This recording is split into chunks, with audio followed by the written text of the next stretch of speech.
Welcome to Media Melanie Talks TV. I'm Melanie, and today I'm back to talk about The White Lotus on HBO Max. We are in Season 3 on Episode 2 called Special Treatments.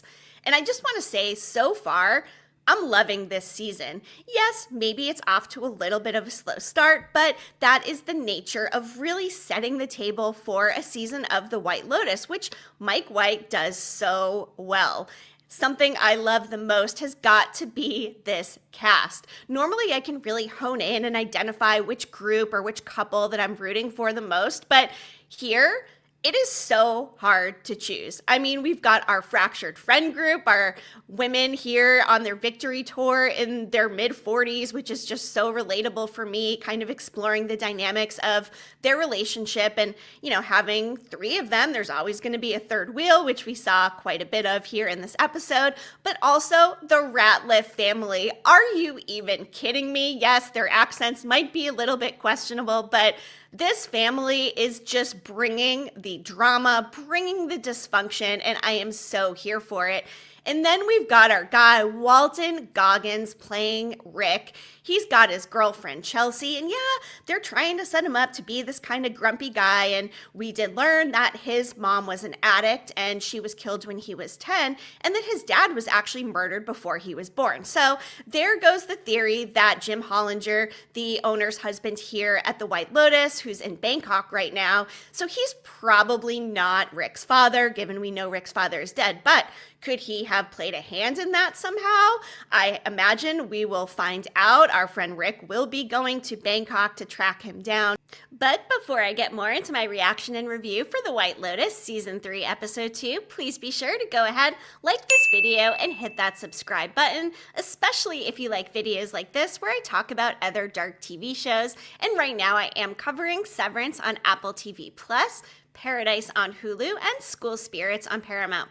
There are some amazing TV shows coming this year, so stick with me for more TV talk. All right, let's get into it. There are a lot of different TV shows where the setting plays kind of a character of its own. We see that in all sorts of TV shows, especially here with The White Lotus, especially this season in particular.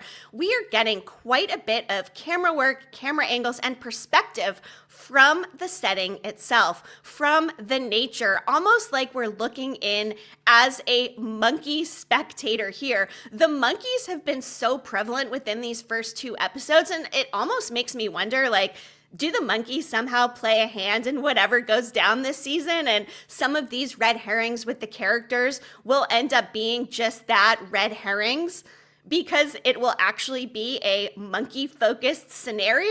That sounds pretty wild, but just given how much monkey content we've had so far in two episodes, I'm not ruling it out. And then too, the visuals with water in this episode regarding the treatments especially. We had Lockie there in that sensory deprivation tank, and even Victoria, before she was laying down to get her massage, was set against the backdrop of water. And given we know a body comes floating by who we think is Belinda's son Zion in that first episode, I don't know, could that be some sort of foreshadowing, or are they just trying to plant all these visual clues to get our minds spinning, get our gears turning, and have us come up with some different scenarios that are really going to be so far off from what actually happens? I hope so. I love the way Mike White puts a show together, and I am so vested in this season already. But seriously, I am having a hard time honing in on my favorite group of characters here. Like I said, we've got the fractured friends, we've got Rick and Chelsea, we've got the Ratliffs, and then we've got the staff. So I love all the characters who we've met so far, and even though I'll normally have a favorite kind of storyline and get excited when they switch back, I'm almost equally excited to see everything unfold equally within these groups of tourists here staying at the White Lotus in Thailand this season. So let's start with Rick and Chelsea. Now, something really interesting about this episode was Chelsea was actually in that shop with her friend Chloe during that robbery. There was quite a bit of focus and mention regarding that snake choker, so I am wondering if somehow that will come into play. Perhaps whoever did commit this robbery will end up maybe gifting it to somebody, and I don't know, is it possible that maybe Rick could be behind this, or is it possible that maybe Greg could be behind this and he and Chloe are this pair of criminals who go around the world scamming people, pulling off robberies and whatever. I mean, is it possible Greg actually knew Chloe from Dubai before he knew Tanya, and they've been working together this whole entire time, and she's complicit with his crimes? I mean, that seems a little bit wild, but I also found it interesting that she was in that fitting room when this robbery happened, didn't even see it actually happen. But we also had our girl Chelsea making a comment later to Rick like, hey, I almost died today. In episode 1, she said something about, I'm going to bring joy into your life, Rick, even if it kills me. We've had Chelsea now make 2 separate comments about dying in the first 2 episodes. So for me, that is either going to cement the fact that she will probably be one of these dead bodies, because you know what? She's so optimistic. She's so naive. She really wants to see the best in people. I love everything about her. I mean, maybe she is one of my favorite characters. Although, again, really tough to pick, especially with that whole Ratliff situation and the fractured friend group going on. But I think that this could either be leading to the fact that she ends up dead, or maybe she ends up being a perpetrator of it all, but in a more accidental manner. I can't see her being a big bad villain of anything, really. She just seems so sweet and nice. So it would be interesting if she was maybe tangentially involved with whatever happens, but is not like some big mastermind behind it. Highly doubt her to be a mastermind of any kind, but who knows what our boy Rick has going on. And I've just got to say, yes, they are setting Rick up to be this kind of grumpy LBH type of guy who is going bald. But I don't know, something about that moment at the end when they're having that scene in their hotel room, he has this tender nature and look about him. Is it possible this is all just one big Walton wall that we'll see Chelsea be able to maybe whittle away at and take down? And you know what? Even though they seem like an unlikely couple, maybe they're actually the strongest relationship of all. And who knows? Like, maybe they will end up having this long-lasting, enduring type of relationship after whatever it is that they go through here in Thailand. And what is going to happen with Rick and Jim Hollinger to be determined, and there is definitely some kind of link there, and I imagine it will be one that we are not expecting at all. So let's talk about the Ratliff family. First of all, Jason Isaacs, I mentioned this in last week's video. If you have not watched him in the OA, you must watch that show. 2 seasons on Netflix. He plays a villain. Yes, it did not get the ending it deserved. However, I still am holding out hope that that show will be back. But now we know it's not just the Wall Street Journal who's trying to uncover this money laundering situation from back home. It is also the Washington Post. So we've got Timothy out there trying to get a hold of Kenneth. He finally talks to him.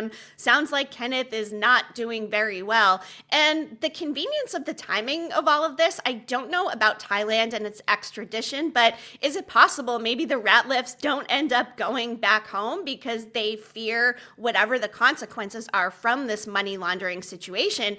And something I mentioned in the first episode too was, what if like sleepy Victoria, who's all drugged out on her lorazepam and drinking her alcohol, falling asleep half the time, what if she was somehow involved in that money laundering and doesn't like remember it for some reason? Seems like her memory might be a little bit fuzzy, but I don't know. I just sense there could be more to Victoria than just this lorazepam taking wife who slept like a corpse. I mean, hello, another comment about being dead. So for me, that either means, yes, Victoria will end up being the one dead, or they are just throwing these red herrings at us every single chance they get. But the interesting part with Timothy having the conversation on the phone by that guard tower is the fact that Guy Talk overhears him. And we know we had the robbery at the hotel. Is it possible that Guy Talk is going to mistakenly think Timothy and his family had something to do with this robbery and ends up, I don't know, turning them in, and somehow more attention gets brought to them in regards to potentially having orchestrated this robbery, but also tying into the money laundering situation somehow?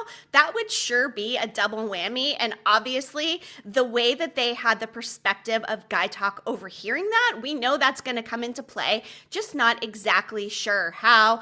And it does seem like poor Timothy is completely unraveling. They have that view of the family walking back to their bungalow while he's sitting there trying to figure all this out. Meanwhile, Victoria's like, yeah, he's such a hard worker, and they really have no idea what's actually coming to them. So watching those walls fall down for this very elitist, privileged family, that's going to have some pretty major fallout too. And who knows? I mean, maybe they end up going back to the States with their tails tucked between their legs. And who knows? Maybe Duke or UNC will both be off the table for Lockie as their dad has to end up going to prison. They're shamed, and maybe they don't want their kids at either one of those colleges. We will see. With Victoria, when they were having that meal and Kate from the Fractured Friend group comes over and says, hey, we were at this baby shower together 10 years ago. Don't you remember me?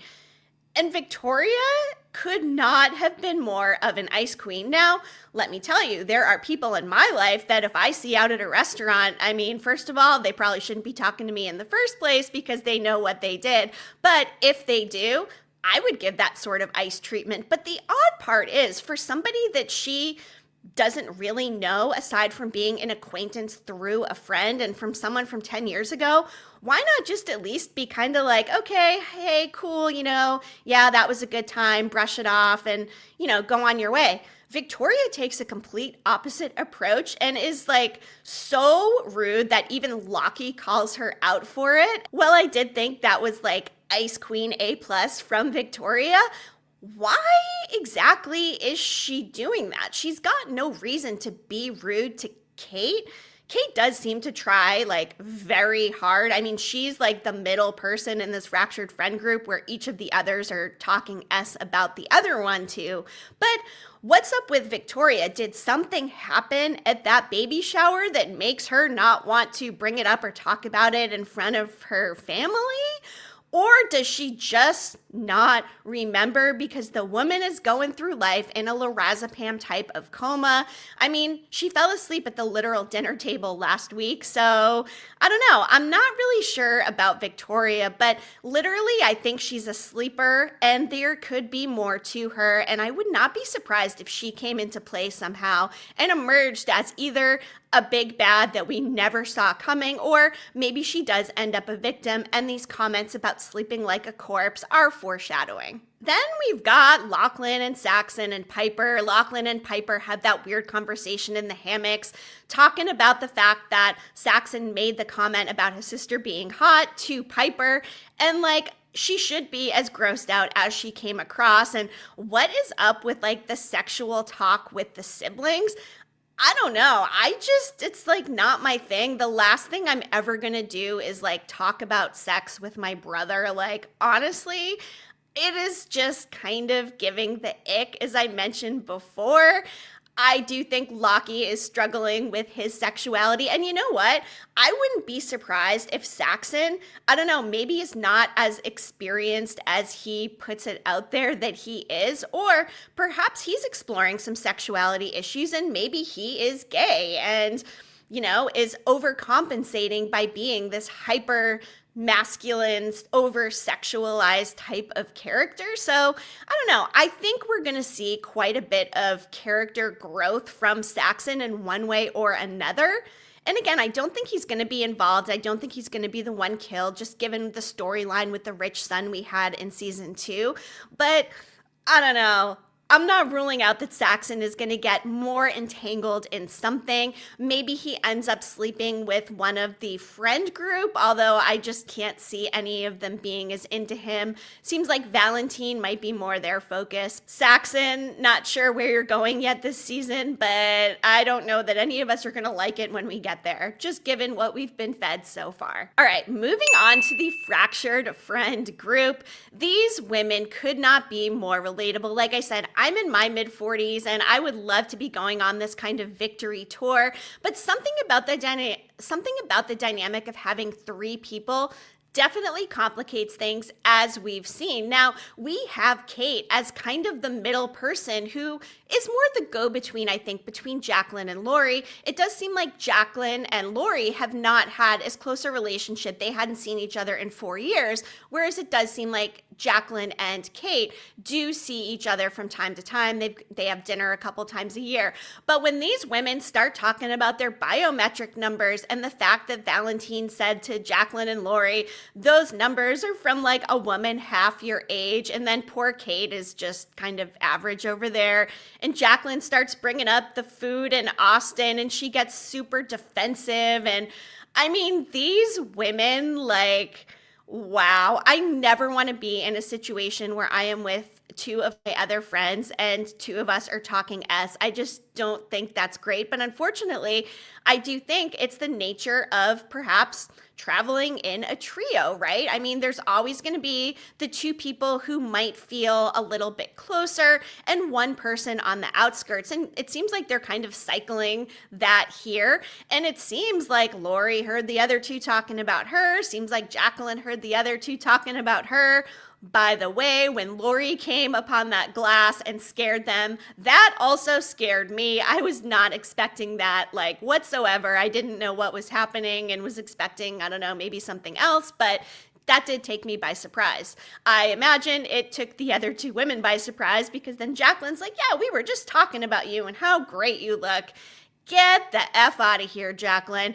I mean, then we have Kate and Lori saying that Jacqueline looks waxy and did she sandblast her face, talking S about her husband who's 10 years younger, when clearly Jacqueline is trying to overcompensate for the fact that she's an aging actress. I mean, she makes a living based on her looks, based on her whole essence, and I think it's starting to hit her that, yeah, she's in her midlife. Life is flying by. She's reading Shatala's book and sees that picture with her when she was much younger. And by the way, I loved that song at that staff performance that they were doing that she was singing. I just love the vibe of the music so far in Thailand. Not music that I typically listen to, but something about it is just like makes me want to move around. Yeah, so these fractured friends, I mean, like, what is going on? And then we have Valentine, again, making those kind of comments. It seems like he's probably a little bit of a player, probably kind of preying on these two women.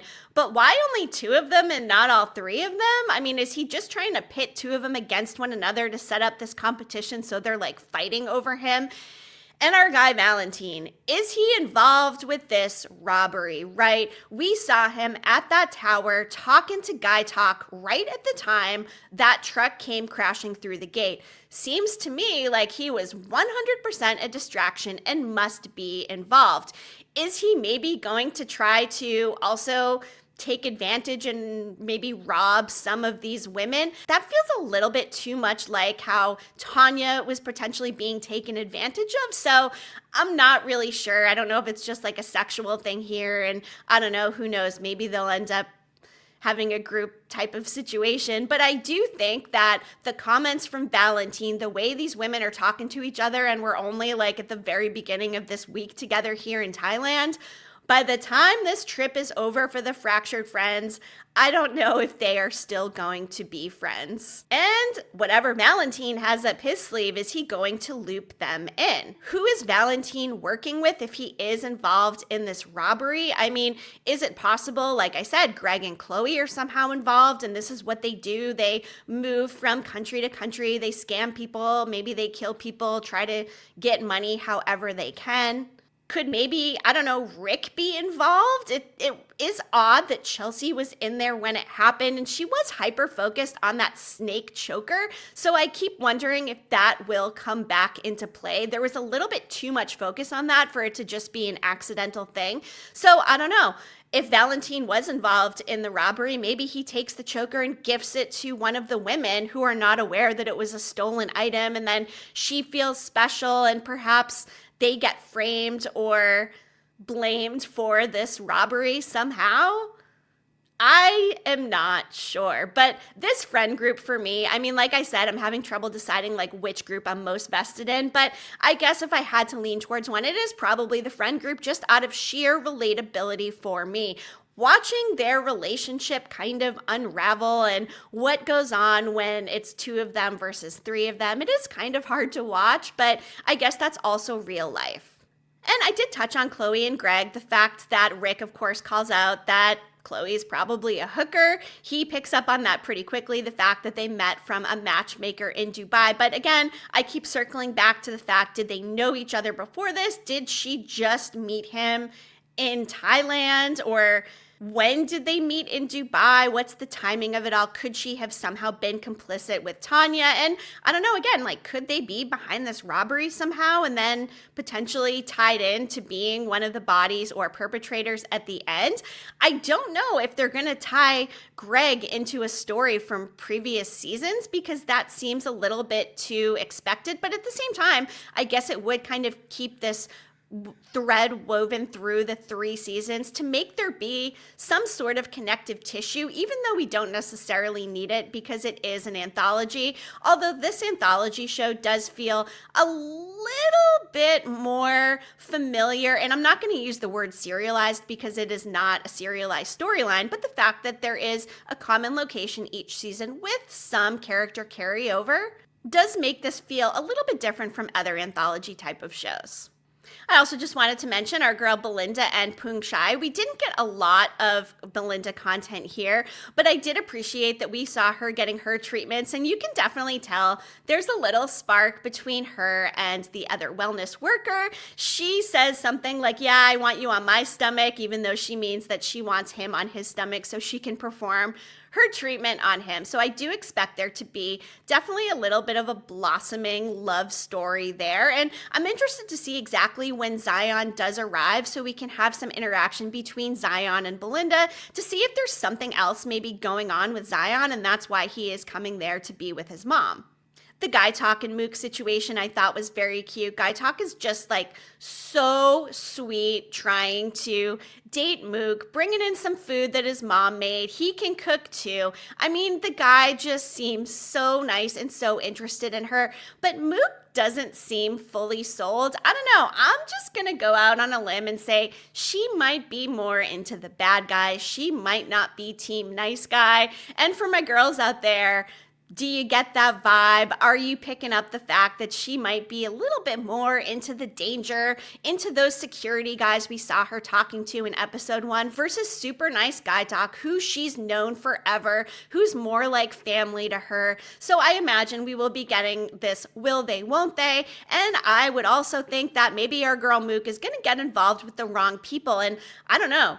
Could she be involved with this whole robbery situation with these security guys, potentially? I don't really know if our girl Mook is just some, innocent worker out there, and I would not be surprised if there ends up being a little bit more to her than meets the eye. All right, so before I wrap up my reaction and review, thought I'd just kind of touch upon my latest on who I think that body floating in that river lagoon body of water that we saw back in episode 1 could be. Right now, I'm thinking it's going to be someone in the Ratliff family. I wouldn't be surprised if it is Tim himself, just given everything we know that happens. I almost feel like it would make sense for him to die so that way his family can return to the States and hopefully not be as entrenched in whatever this money laundering scandal is. And I don't know, perhaps somebody will figure out that Tim is here in Thailand and come after him in retaliation for this.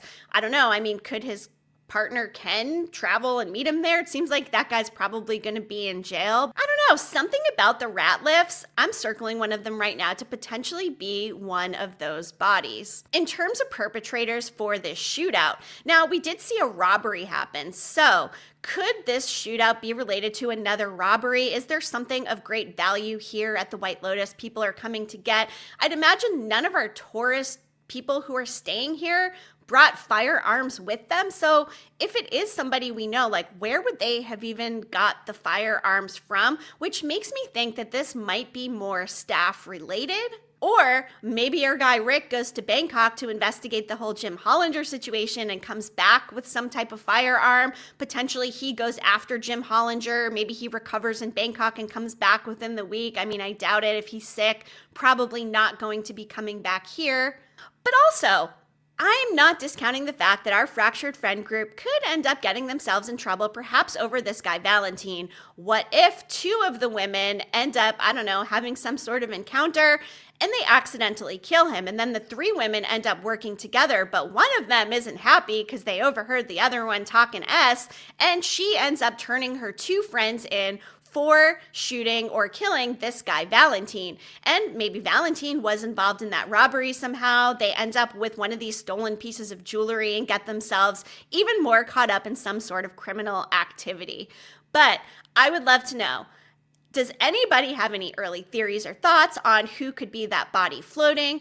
Who could in fact be the big bad who ends up taking that body out? Is the body even related to the shootout? That was something I mentioned too. Like, is it too soon and early from that shootout for this body to make its way down to where Zion was?